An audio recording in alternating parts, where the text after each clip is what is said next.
या good morning Harshada. खबरें बिल्कुल फीकी हैं इसमें कोई, लेकिन मार्केट का मोमेंटम बिल्कुल फीका नहीं है। वो स्लोली और ऊपर की तरफ जा रहा है। कल नैस्डैक ने माफ़ कीजिएगा S&P ने 20 पॉइंट और जोड़े और वो 4774.75 पे गया। ये जो हाईएस्ट लेवल है अब तक का वो है 4796.56 जो कि 3 जनवरी 2022 को हुआ था। तो लगभग 2 साल होने वाले हैं और अब जो बिल्कुल करीब, मुझे लगता है इसी हफ्ते हो सकता है कि आपको न्यू हाई, लाइफ हाई पे S&P क्लोज करता हुआ दिखाई पड़े। ये एक बहुत ही मजबूत मार्केट को दिखा रहा है और हिस्ट्री ये बताती है कि जब भी न्यू हाई को क्रॉस करता है मार्केट तो वहाँ से करीब 5% की रैली और बनती है। तो अगर 4800 पे पहुंच जाएगा और वहाँ से 5% है तो आप सोचिए कि कितनी ज़बरदस्त रैली भी और बाकी है वहाँ पे। ये इस तरीके का मोमेंटम वहाँ पे लगातार बना हुआ है। डाउ ने भी 160 पॉइंट की रैली की और नैस्डैक लगभग 100 पॉइंट, 81-82 पॉइंट आया।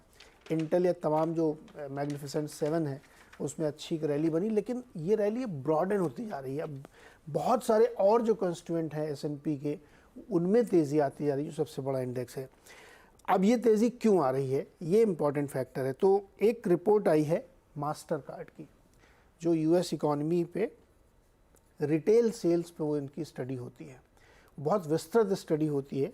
उसका लब्बो लुआब ये है, उसका जिस्ट ये है कि 1 नवंबर से 24 दिसंबर के बीच जो रिटेल सेल्स है वो 3.1% बढ़ी है, जबकि इसी दौरान पिछले साल वो 7.6% बढ़ी थी और इस दौरान फेस्टिविटी भी थी, तब भी उतनी ज़्यादा शॉपिंग नहीं हुई है।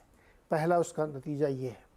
दूसरा उसका नतीजा ये है कि लोग अब बहुत प्राइस कॉन्शियस हैं, बार्गेन कर रहे हैं, महंगी चीज़ें कम खरीद रहे हैं। अगेन ये उस बात को मजबूत करता है कि इकॉनमी में क्रैक्स देखने को मिल रहे हैं, कंज्यूमर सेंटिमेंट कम हो रहा है और रेट कट की तरफ वो धारणा और बलवती होती जा रही है। तो इसलिए कल मार्केट में और तेज़ी बनी यहाँ पे। और आप डॉलर, नो डाउट कि जब मार्केट में इस तरीके के मोमेंटम आते हैं तो डॉलर वीक होता है। डॉलर और कमज़ोर हुआ, उसका असर आपको क्रूड पे भी देखने को मिला, उसका असर आपको गोल्ड में भी देखने को मिला। तो मार्केट की जो पूरी रैली है ना, वो इसी बात पे बेस्ड है कि रेट कट आने वाला। अभी 75% लोग ये मानने लगे हैं कि पहला रेट कट मार्च में आएगा। ये थोड़ा सा ज़्यादा मुझे लगता है कि ज़्यादा हाइप है, ज़्यादा होप बिल्ट हो रही है, लेकिन अब मान लिया लोगों ने तो मान लिया। तो ये एक तस्वीर निकल के आ रही है। दूसरा एक फैक्टर क्रूड था। कल वो एक समय उसने $81 टच किया, अभी भी 80.5 के आसपास वो ट्रेड कर रहा है। 2 फैक्टर थे उसके। एक तो वो जो खाड़ी में टेंशन चल रहा है, होती बार बार कुछ अटैक कर रहे हैं। कल भी उन्होंने एक शिप पे अटैक किया, तो उसकी वजह से थोड़ी सी सप्लाई डिसरप्शन की बातें आ रही हैं। एक बड़ा रीज़न वो था। दूसरा, इम्प्रूव्ड जो डेटा आ रहा है डिमांड का एशियन कंट्रीज से, इंक्लूडिंग इंडिया, वो बहुत स्ट्रॉन्ग आ रहा है। तो उसकी वजह से लोगों को लगता है कि सप्लाई का डिस्टर्ब होगी और रशिया कह ही चुका है कि वो अपने एक्सपोर्ट कम करेगा जनवरी से, तो फिर क्रूड और मजबूत हो सकता है। तो उस दिशा में क्रूड ने थोड़ी सी लिए, लेकिन अगेन हम कहेंगे ये बहुत टेम्परेरी है, शॉर्ट है। जैसे ही वो मिडिल ईस्ट रेड सी में मामला शांत होगा तो क्रूड फिर नीचे आ जाएगा। तो क्रूड एक प्रॉब्लम नहीं है, एक थोड़ी सी तेज़ी आप कह सकते हैं। तो नेट अब हमें इंतजार करना है कि आज बुधवार हो गया, शुक्रवार और थर्सडे को क्या कल S&P हम न्यू हाई पे देखेंगे। बहुत नज़दीक है, 20-25 पॉइंट और। जी, मैं देख रही थी कि दिसंबर के महीने में और ईयर टू डेट अमेरिकी बाजारों ने क्या डिलीवर किया है। तो दिसंबर का महीना, क्योंकि अब हम उसको एंड करेंगे, डाउ 4.4%, S&P 4.5% और नैस्डैक 6%। ठीक है, इस साल 25% चला वही और नियरली 25% के गेन्स और नैस्डैक 44% के रिटर्न्स दे गया है, जहां पर सब कह रहे थे कि टेक्नोलॉजी कंपनियों का कुछ नहीं हो सकता। अब आप देखिए कि फिर आप सोचिए कि 2024 में आपको एस्टिमेट अपना कितना कम रखना होगा इससे बेटर रिटर्न के लिए, क्योंकि ये साल जब हमने एंटर किया था सब लोग कह रहे थे कि बहुत मॉडरेट ईयर रहेगा।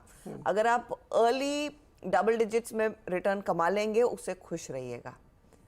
और आप देखिए अर्ली डाउ तो अर्ली डबल डिजिट्स है, लेकिन S&P is not, you can't call 25% early double digit.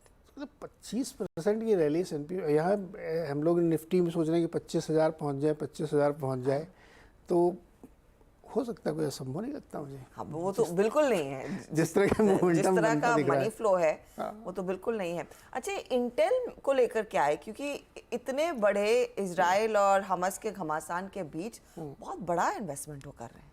Exactly देखिए, आपको बताऊं कि पिछले 2-3 खबरें हम लोगों ने डिस्कस भी की है कि चिप मार्केट में पिछले 1-1.5 साल बहुत बुरा गुजरा है।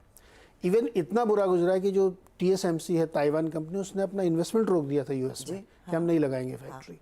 लेकिन वो अब पिछले 1-1.5 महीने से आप देखिए लगातार रिपोर्ट्स आ रही, जब चिप मार्केट रिवाइव कर, माइक्रॉन का जो कमेंट्री थी बहुत स्ट्रांग थी, तो पूरा सेक्टर रिवाइव होता हुआ दिख रहा है। और इंटेल के लिए ज़रूरी है कि वो इन्वेस्टमेंट करे। देखिए, ये जो जियोपॉलिटिकल झगड़े होते हैं ना, इससे बिग पिक्चर के इन्वेस्टमेंट नहीं रुकते हैं। तो अब मुझे लगता है कि चिप मार्केट जिस तरह से रिवाइव कर रहा है, वो पूरे टेक्नोलॉजी सेक्टर को बदल देगा। और मैग्निफिसेंट 7 गिर नहीं रहे। इवन अपने भारत में देखिए ना, आप TCS 52 वीक हाई पे।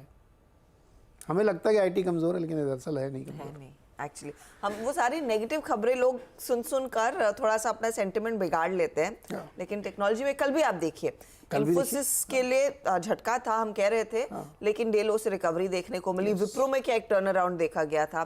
तो एक्शन तो भरपूर है।